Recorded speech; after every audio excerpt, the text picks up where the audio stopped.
once everyone's on the same page, it's just a matter of being persistent, hounding on the deal until you get to the finish line. Really, Yeah. that's the best solution that I find.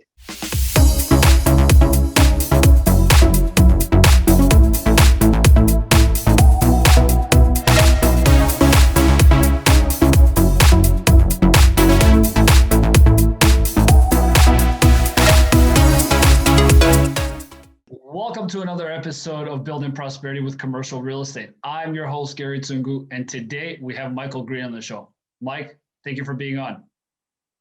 Thanks for having me, Gary. It's a pleasure. Oh, the pleasure's all mine, my friend. So, Mike, you have over 7 years of experience in the industry, and you've helped over 2,000 clients with their financing and funding their various projects. Your background, however, is in photography and graphic design, and I can't wait to ask you about that transition. But you work with investors, mainly with investors, and you help primarily to fund commercial and construction projects, debt consolidation, purchases, and acquisition loans. And up to date, you have funded just north of $100 million. But tell us a little bit more about yourself, a little bit about your background with graphic design, and how you got to where you are today. Yeah. So a little bit about my story. I started out as a photographer a few years ago in Atlanta, Georgia. Then moved here to Canada probably around 2015, around that time frame. And I was looking to continue with my photography, but then got introduced to mortgages and finance, and never had a job at the bank, never did any kind of job with numbers, except for my photography business.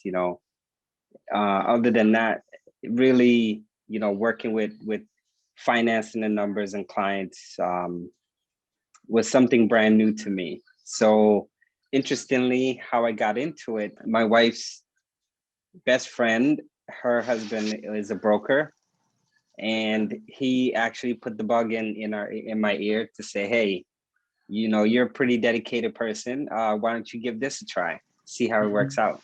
Mm-hmm. So, it took me a while to consider it.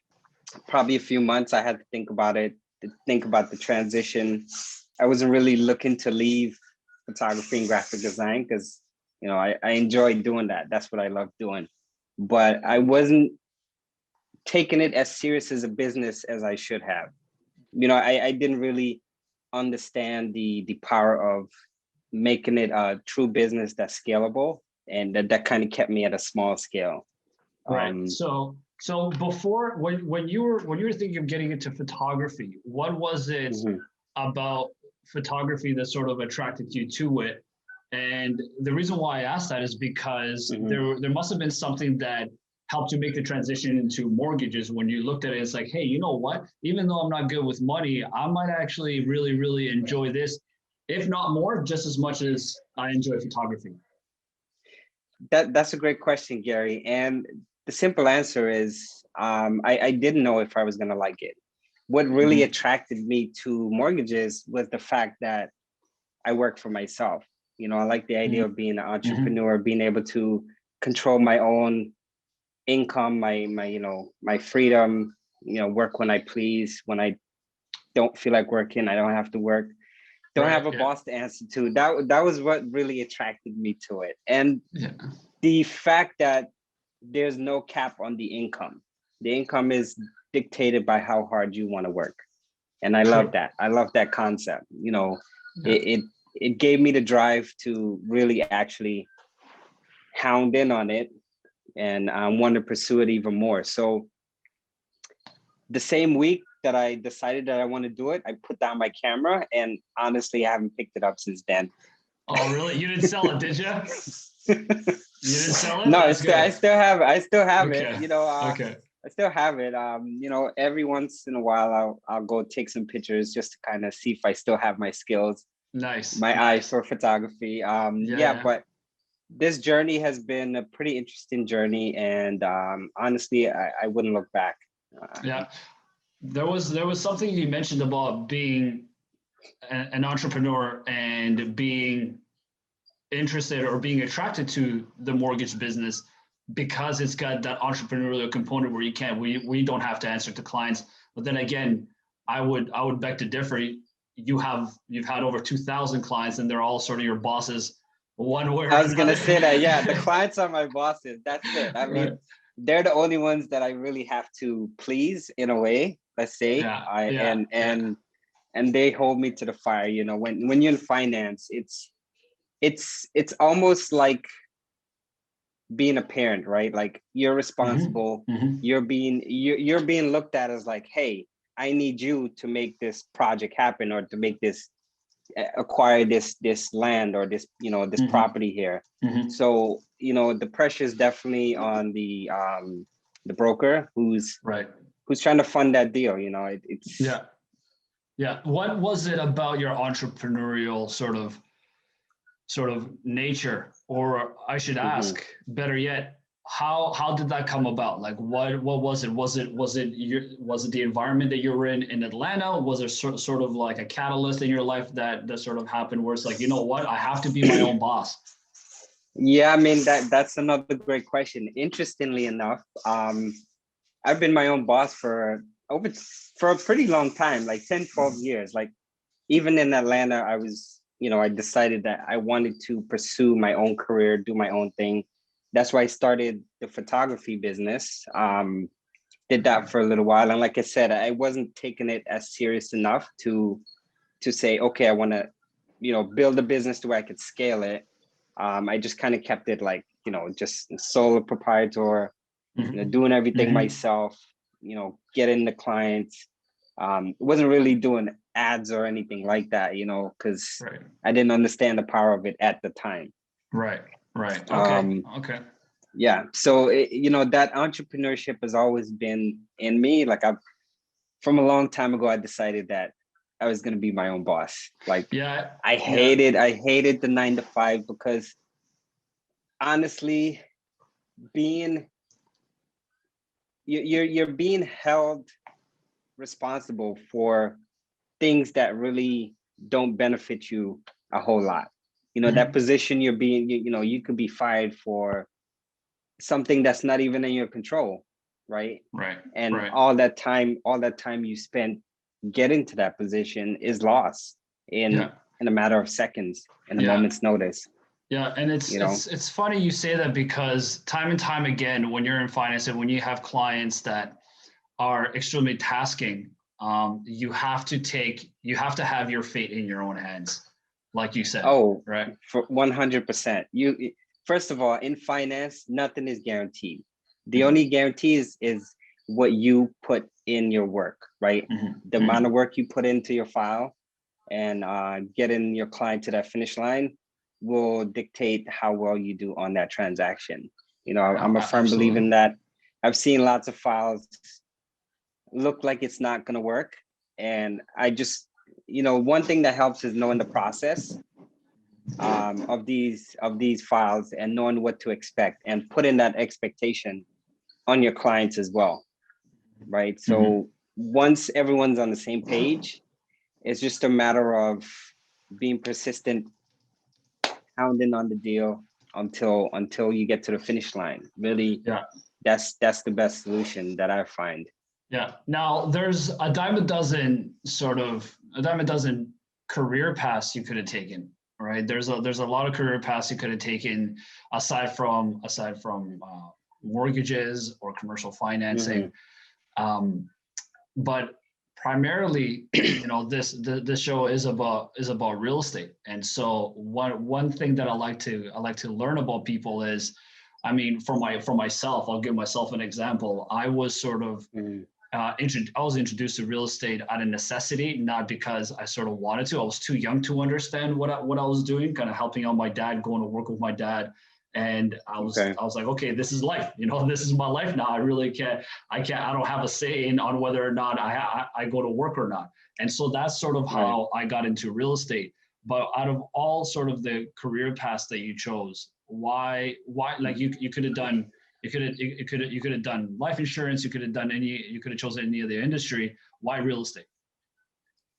Another great question, and almost to mimic what you just said, the real estate aspect of it is what really intrigued me. The fact that you could build wealth, the wealth building aspect of it is what really attracted me. Before I started financing, you know, that wasn't even on my radar. Like, you know, knowing the fact that, okay, how am I going to build wealth and prosperity to be able to pass it on to my daughter, you know? Right. And Right. when I got to that crossroad, I realized, hey, I'm not getting younger. Right. I need to make a decision right now that's going to directly align with my goals, where I want to be in the next 10 years. So with just that single thought, and, you know, being an entrepreneur, I decided, hey, this is where I should be. You know, it puts me in the position to network with a lot of industry professionals. Right, right. And I see different stats about this from time to time, where whether it might be 9 out of 10 people or 8 out of 10 people that are billionaires, or 8 out of 10 people that have attained financial freedom, or have acquired, you know, have developed generational wealth, or have developed just wealth in itself. They've done it through real estate.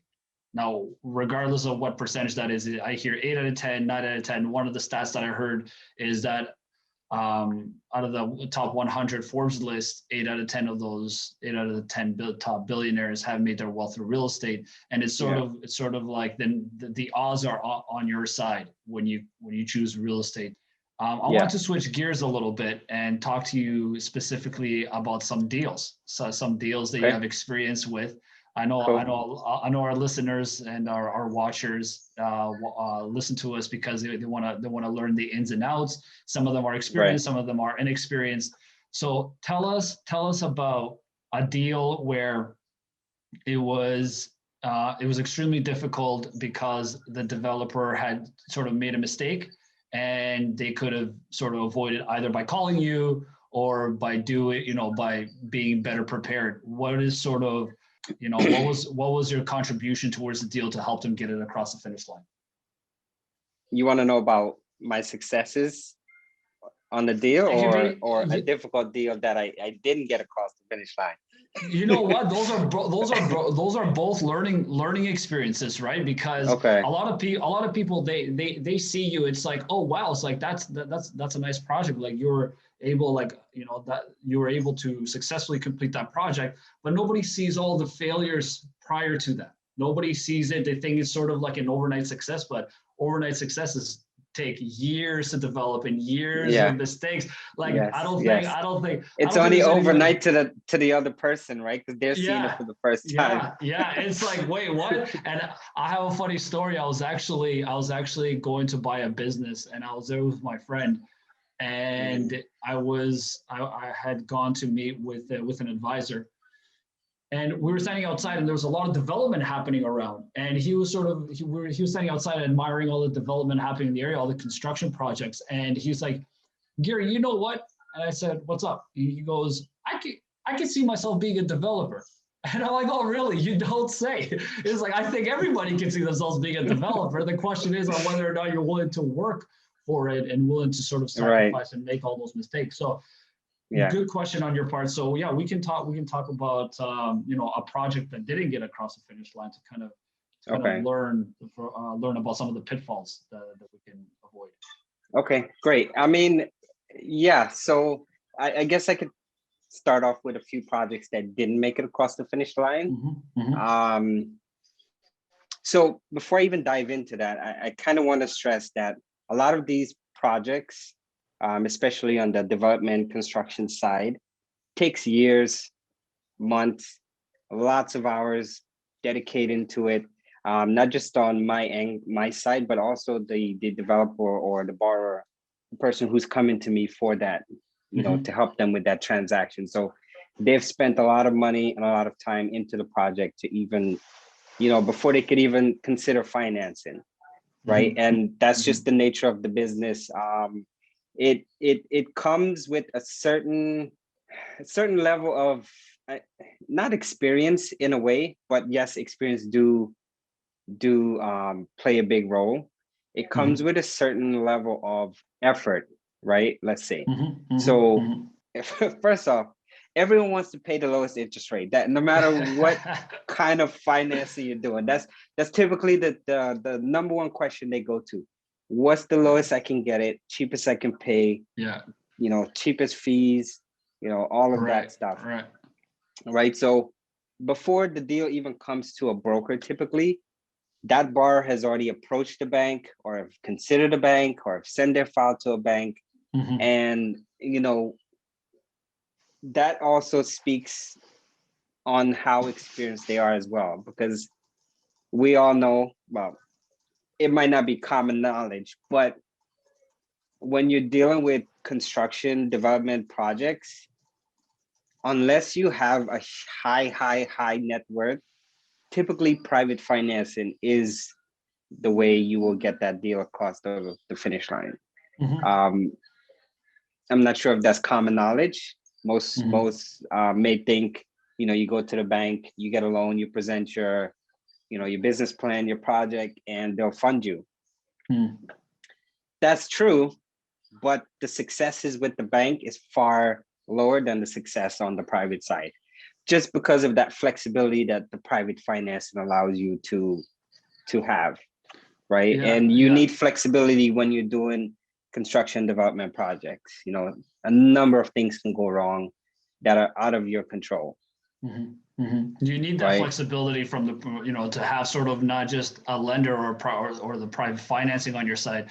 What the private financing sort of helps you with is that flexibility, is that understanding where you can kind of have a partner. I mean, and there's times where that could go south, where somebody may kind of withdraw their funds, a private lender may withdraw their funds to invest in another project, but it's sort of your best bet to have a partner on your side, have somebody that understands, somebody that has patient money, and somebody that's not going to put you in the box like the bank. The bank's got to check some boxes exactly off. Exactly. And if the minute one of those boxes are not being able to check off, that's it. Yeah, no, that's true. it. Yeah. That's it. Yeah. So that's usually where projects get held up or may fail. Like you said, when you don't have the lender on your side, all of these projects, you need that lending partner. Keyword is a partner. They work with you, they're experienced, they know what they're talking about.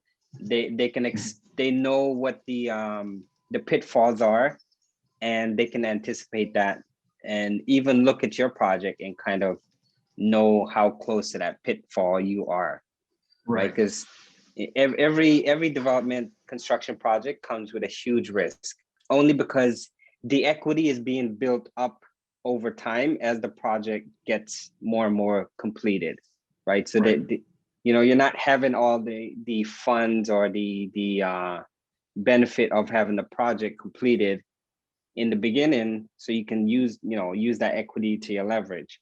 The equity is almost obsolete, right? You're slowly building up the equity until you get to, now if you're 90% complete on a project and it goes south, man, I would love to be that. I would love to be that investor where that project goes south at 90%, because 10% of the effort to get the full reward, it's a no-brainer. But to get to that 90% takes a lot of effort, a lot of time, a lot of coordinating. Absolutely. And so so I'm not saying that you should shop a deal around, because that's not the way, the way to do things. But would you advise that developers that are sort of starting out and they don't have the financial partner yet, they don't have the private financing in place yet, they want to do their first deal or the second deal or the third deal, would you advise that they increase their network of private lenders, or they increase the amount of sources that they have for private financing before they even decide on sort of getting a project off the ground? Or do you think that they should just have, because you don't want to scramble, right? Let's say that the financing for whatever reason doesn't come through, or something happens, or the private lender pulls out. What do you advise that they do in order to avoid that pitfall? The best advice I can give or say would be to have a assets that you can use as net worth, right? Whether that's cash in the bank, investments, a Mm-hmm. piece of land that's worth, 500K, Mm-hmm. some residential properties, maybe some rentals. The best thing you can do is have assets to help make you look more credit worthy to the Mm-hmm. lender, right? Mm-hmm. Because Mm-hmm. like I said, these projects are high risk, lots of risk involved. And one way to mitigate that risk is to have assets, right? So, you know, something goes wrong, you need a quick insert of, let's say, 100K. You Mm-hmm. can take it out from your property. You can cash out your investment and make up that 100K. And that's usually where investors go wrong. They stretch themselves thin as far as what they're bringing to the table. They're putting Right. everything on the table, but it's still not enough Mm-hmm. to make the deal enticing enough for that lender, Mm-hmm. right? Mm-hmm. Even the banks will probably ask for a bigger net worth than the lender, because of course the lender depends on who they are. They're not scared to take possession of the property, Okay. right? And you Okay. you have to be able to do that. Most lenders are not in the business of owning properties; they're in the business of making money. Right. But if they need to, they can do that, and Right. they can analyze your deal to figure out if it's worth it, if they have to go down that road, right? No Right. lender wants to go down that road, but that's part of their risk analysis as well, is to make sure that if things go wrong, go south, what's their exit strategy, right? Right. Your Right. exit strategy is going to save you every time, when you're submitting a deal, and as a lender, how are you going to get out of that deal? Gotcha. Yeah. Yeah. That makes a lot of sense. Yeah, and I agree with you. Could you highlight some of the projects that I don't want to say went south because it's very negative, but some of the projects that didn't make it across the finish line? Yeah. So interestingly enough, what most don't realize about development projects, and it's probably the most overlooked thing, is the location. That Mm-hmm. that plays more of a role than I say. That takes at least 50% of the project. Where is it located? Because your location will determine how well that project goes after it's completed. You And know, when you say 50% of the project, you're talking mhm. about 50% of the chance that it's going to be successful. It increases your chances of it being Successfully successful. approved. Yeah, Right. yeah, Okay. because it goes along with your exit strategy. Like, Right. okay, so this project is located close to, this town that has a lot of Right. main attractions. Let's say Collingwood, for instance. Maybe, viewers outside of Canada don't know where Collingwood is, but let's Right. take Collingwood for example. So Collingwood is sort of a resort town. Like, it has a lot of amenities, a lot of, Yeah. things surrounding it. So a development project in Collingwood would most likely be able to get to the finish line, um, because those projects are typically for, that type of end user, people who are coming to look for rental, do short term. So yeah, the location plays a main and important aspect, because that's the first thing the lender looks at, to be honest. They Okay. look at the location, they look at your exit, Mm-hmm. they Mm-hmm. look at exactly what the project is, and then they Mm-hmm. considered everything Yeah. else, like Yeah. your net worth and you as a borrower Right. So the is location will considered get last. you right. The location will get you in through the door, is what you're Through the saying. door. Yeah. Correct. So I'm glad that you brought up Collingwood and other like tertiary markets but I mean Collingwood it's a ski resort town, right? Where a A lot of ski people go resort, there. exactly. Yeah, a lot of people go there because they go snowboarding and skiing on Blue Mountain. The reason why I'm glad you brought that up is because let's say a developer would have a project in Toronto, or let's say in Hmm. Mississauga. So Mississauga is a secondary market. Toronto is a primary market. Primary, Even right. downtown, anywhere in and around Toronto, any lender would have been like, Yeah, done. Like as long as the area code is 416 or 647, you know, they like it. They're like, yeah, we want to learn more about it. They'll respond to you. They'll answer your call, so to say. But Yeah. after COVID, you know, it's after COVID, like all of these secondary and tertiary markets all of a sudden became extremely attractive because now people don't need to live downtown. People don't need to commute downtown. And we're seeing that impact happening across the board all over North America. Like look at, for example, the exodus that's happening in California. California was a hotspot. Everybody wanted to be in LA, and I'm not bad mouthing LA in any way, but all of a sudden now everybody's migrating outside of Los Angeles, outside of California, they're moving to Texas. Right. And now Texas has been a lot more attractive, and they're experiencing something, the same thing that we're experiencing here. I recently looked at an article that was talking about the appreciation, or it was talking about the value of real estate and hyperbubble that we're in right now. Toronto and Vancouver are overpriced by 29%. So there needs to be a 29% correction in order for the housing prices to go back to market rate. Whereas Montreal is only 1%. So it's not really that bad. So it's not like people are leaving Toronto and in order to go migrate over to Montreal. They're not. They're just migrating towards towards smaller towns, maybe an hour and a half, 2 hours. I live an hour and a half, about an hour and a half, an hour 15 from Toronto. And when I was here, when I first moved here, people was slowly coming here. They were sort of moving here because it was growing slowly. The city was growing slowly. But after COVID, my city is just the homes in my city are just as much as the homes that are half an hour, 20 minutes, or half an hour from Toronto, which doesn't really make sense. But when you think about the fact that people don't need to commute anymore, then you know that comes into play, and you sort of understand. That's exactly it. That's exactly it. In the GTA, the traffic is terrible. Going down to 401, most cities outside of Toronto has to take the 401 to get into the city. Yeah, and for those commute was a nightmare. Yeah, and what I want to say for those that don't know, the GTA is the Greater Toronto area, sort of like the Greater Los Angeles area. That includes every surrounding city outside of LA or outside of Toronto. Yeah, and a lot of reasons why people didn't like the idea of living outside of Toronto is because that commute to work was just so long. You know, if you live in Kitchener, Waterloo, where you are, believe me, that hour and 15 minutes going to work will more so be like 2.5, 3 hours. Yeah, I've done it. Commute. I've done it. Yeah, I've done it. I ran out of songs to listen to on my ride. I was like, I can't do this anymore. That's the scary thought. You know, you spend 3 hours commuting one way to work and then another 3 hours going home.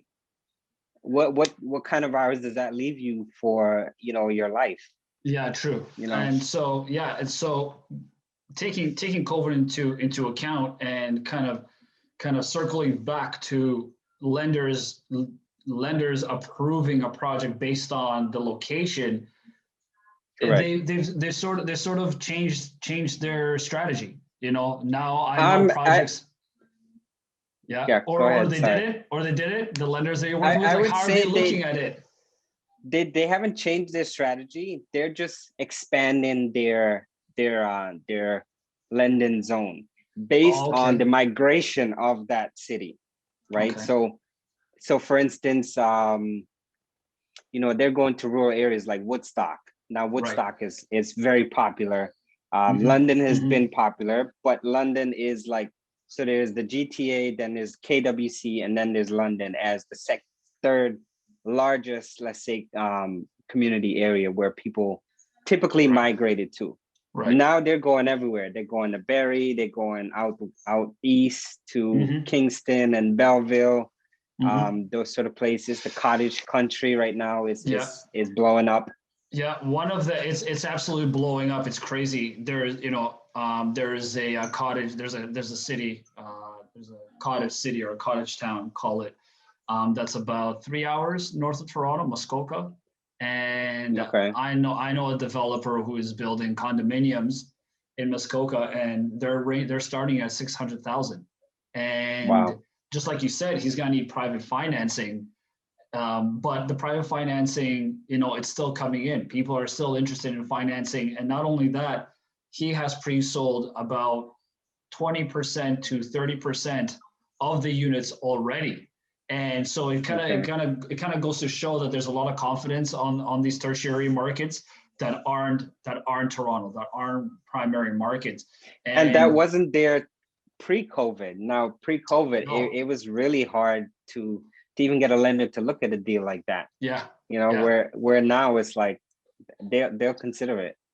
Yeah, for sure. So how are you sort of predicting? I know you can't predict it. If economists predicted everything correct, it'd be the highest paid profession.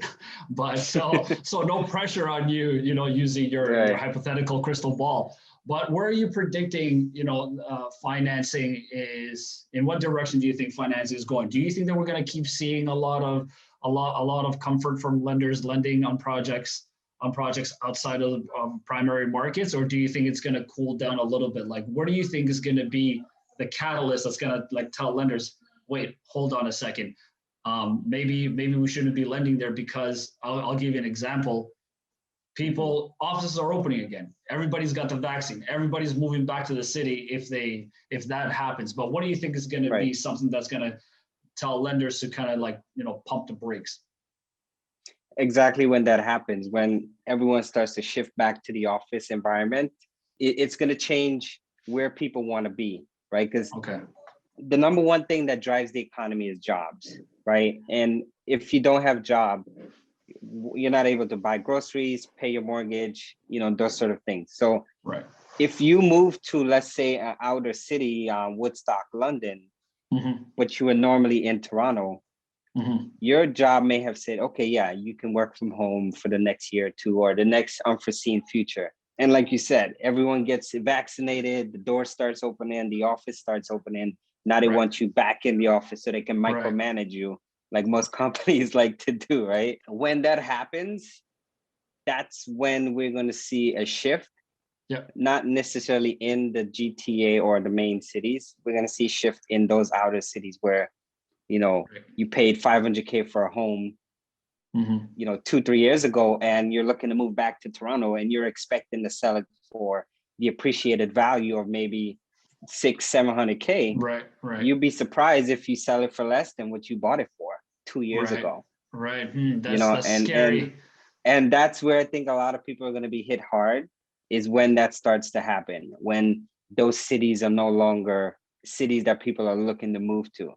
A lot of Canadians have migrated out of the city, but once the immigration borders start opening back, and those immigrants start filling the spots in the city now, everyone's gonna have that FOMO, fear of missing out kind of thing coming back. Like, wow, I used to live downtown Toronto. Now, let's face it, Toronto is is probably now, other than I can't even call any other city.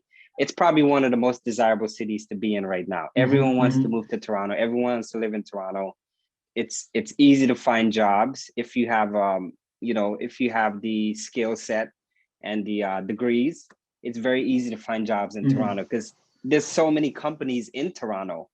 Tech companies, finance companies. Aside from developers choosing the right location, what would be one of the things, or one of the end all be all of advices that you can give to A, developers that are starting out, and B, developers that have the experience? What could help them secure that financing and make the financing component or financing a project smooth sailing? Just having everything together. You've analyzed the deal yourself as a borrower. Coming into the space, you have to have some sort of experience on what you're doing.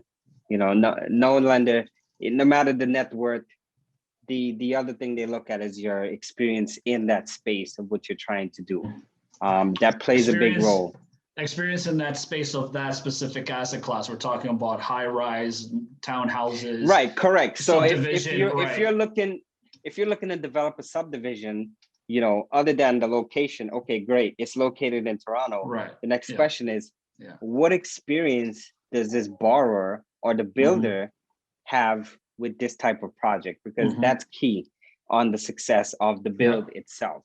How do we circumvent the experience? Let's say somebody has a net worth, right? They made money, because people come from different walks of life, right? So I know I had interviewed another guest that sort of represented family offices, and he's the partner for family offices. He's a development partner. So a family office or a group of investors can come in here and say, you know what? Real estate is a great way to preserve your wealth. It's not as volatile as the stock market. It's definitely not as volatile as cryptocurrency. And so we want to park some money in real estate, but we don't have the experience. Now, doesn't mean they're disqualified. So how can they circumvent the experience component? Yeah, excellent question. So my advice would be to network and team up with someone who does have the experience. Right. Because when you're doing these type of projects, a lot of times it's the collective experience that matters, versus the individual experience. Now, when it comes to the builder themselves, they need to have experience, right? So if you are funding the project, let's say you're funding the soft costs, you have a company that's putting up the net worth to support the project. Your best option is to team up with a developer who has good experience, has a good track record, and to build a relationship with them, so you can get not only to get the project across the finish line, but you also want to get good pricing from that builder developer, right? You want them to be able to get you the good contractors at decent prices, materials at good prices. Decent prices is definitely important. Yeah, I mean, especially now in COVID, I mean, the price of everything has gone up. Materials have gone up, labor has gone up, especially in that sector with contractors. Yeah, you need to transport lumber in a Brinks truck, or with a military with an army behind you. You know what I mean? Right, you got to safeguard it. You may get raiders to come steal your materials. It's a hot commodity, man. It's definitely a hot commodity. Lumber is expensive. So okay. That's great advice. You definitely need somebody that knows what they're doing and knows what they're looking at right off the bat. Our development partner, or sorry, I should say our building partner out in Los Angeles. I've sent him the construction budgets, and time again he said, Gary, forget it. That's really it. He can just look at it. He's like, forget it. You're not going to build this with the numbers that you think you're going to build it with. And he's been right. A couple of those deals that came across my desk and that I've shared with them are still on the market. They're still on the market. They're not sold. Yeah. And so you definitely need somebody that has the experience, that's done it time and time again, in particular that asset class. And to that point, you will know if you have a good project on your hand if you have lenders basically throwing their money at you. You will know it's a good project, right? Every good project out there, trust me, there's a lender that wants to lend on that project. That's how they make their money. They're in that space. They're looking for deals. They're looking for clients to lend on. So if your file came across their desk or your project came across their desk, and one, they delayed to respond to you, or two, you don't get a response at all, they don't respond. That's a clear indication that maybe you need to go back to the drawing board. Something is off. Your numbers are off. Your partners don't have enough experience. Maybe the budget isn't done correctly. Which is a blessing in disguise, right? Because you'd hope that the lender doesn't take that deal, because you said you made a good point. Lenders aren't in the business of acquiring property and owning property, but some are. There's some private lenders out there that are vertically integrated, where they see opportunities and they've already developed those relationships because they've been in the industry for years, and it's very easy for them to pick up the phone and be like, hey, listen, this deal might be going south. I'm gonna need a developer and a builder on this project to kind of get it done. So it could go either way, but I agree with you. It's a blessing in disguise if the lender doesn't want to lend on it, and you should take it with a grain of salt.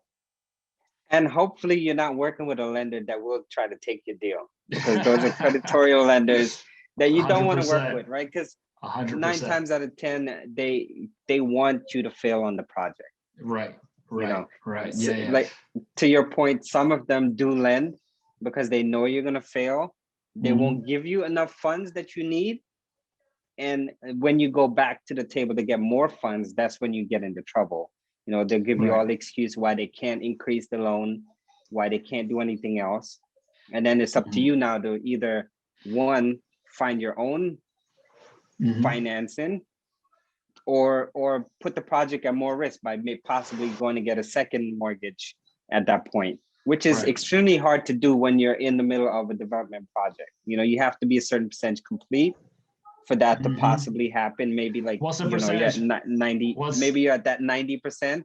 Okay. The lender will possibly take a risk just to help you get to that finish line, right? They see you've carried most of the weight, you've done most of the work, you just need a little bit of help getting to the finish line. Then it's possibly worth getting a second mortgage, because when you get that second mortgage, now you're going to be at a certain percent, your loan to value will increase, which means the risk of the project increases as well. Right. Yeah, right. I agree with you 100%. So moving forward, what's your goal in the commercial finance space? What do you got in your sights? So what I have in my sights right now is to build my own construction company. Okay. My own finance, private lending kind of space. I want to be in that space as well. And I also want to be in the, believe it or not, the development phase, but that's later on in life. That's once, the assets are acquired, and, because these projects take years, like you said, to your point earlier, what are you doing in between to make money, right? You can't just jump into being a developer and think you're going to become rich over the next 2, 3, 4, 5 years. You need a cash cushion. You do. You got to keep the lights on for sure, right? But that's very exciting. That's really, really exciting, and I have no doubt in my mind that you'll build a successful development company. You already have the resources to do so. Yeah. So really, my plan is to start on a smaller scale as far as the development company. Start with residential. Possibly do a couple of duplex, triplex, buy some land, build up some rental on those properties, start that way. Those are easier projects to handle.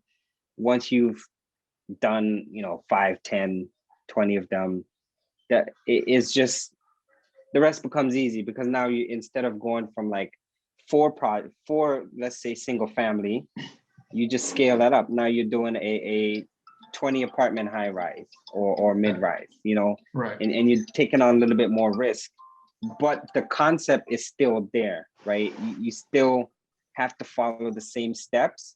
It's just now you're dealing with a bigger number and a little bit more risk. For sure. Yeah, for a little bit more risk. Yeah, a little bit more risk, and knowing your markets too, and what you can and can't do in those markets is key. You can't go to an area that you've never been to. You don't know the demographics, or at least haven't done your research on the demographics to see whether or not your completed project will be a success. Right. And to your point earlier, you can get all the way to close to the finish line and still go bankrupt because you didn't anticipate that exit strategy, which is key for most of these development. Like, do you have your buyers that are going to be buying up the units? Right. How many have you sold? How long did it take you to sell that? Well, is there any buzz around your project? You drive downtown Toronto, you see a high rise going up. There's one office and a piece of land and a long line, because everyone wants to live in that, that high rise. They know the value of living there. So, that demographics will support your project, because, it fits within that area. Yeah, 100%. Well, Mike, I have no doubt that you're gonna be successful in your future endeavors. You definitely have the resources to kind of tap into. I think a lot of people that you know are a phone call away. And you Yep. traded your 9 to 5 for a 9 to 9, and you traded 40 hours a week Yeah. for 80 hours a week. 80 hours a week. Yeah, Yeah. and let that be a But testament to all. Yeah, let that be a I wouldn't testament have to it all. any other way. Yeah, absolutely. Let it be a testament to all the listeners and all your clients that you're definitely committed and determined. With that said, tell everybody where they can find you online. Don't give your phone. I know I had somebody try to give their phone number. I'm like, hey, if you want any peace of mind, definitely don't give out your Right. phone number. I mean, if you're looking for any kind of project to finance, small residential all the way up to a development commercial project, just reach out to me. I'm on Google. You can find me on Google Mortgage with Mike. There you go. I Nice. share the same space on Facebook and Instagram, Twitter, Okay. Yeah, nice. LinkedIn as well. So all the platforms, if you type Mortgage with Mike and you get someone else other than this handsome face, just put in Mortgage with Mike Toronto. Yeah, imagine some other Mike shows up that looks like you. It's like, no, that's not me. We'll definitely include it in the show notes, Yeah. Mike. Again, Okay. I'm really excited to hear about your endeavors, and I really appreciate you taking the time to be on the show today. Thank you so much. Thanks for having me, Gary. It's a pleasure. My pleasure. Talk to you soon. Take it easy. See you next time. Bye. Later.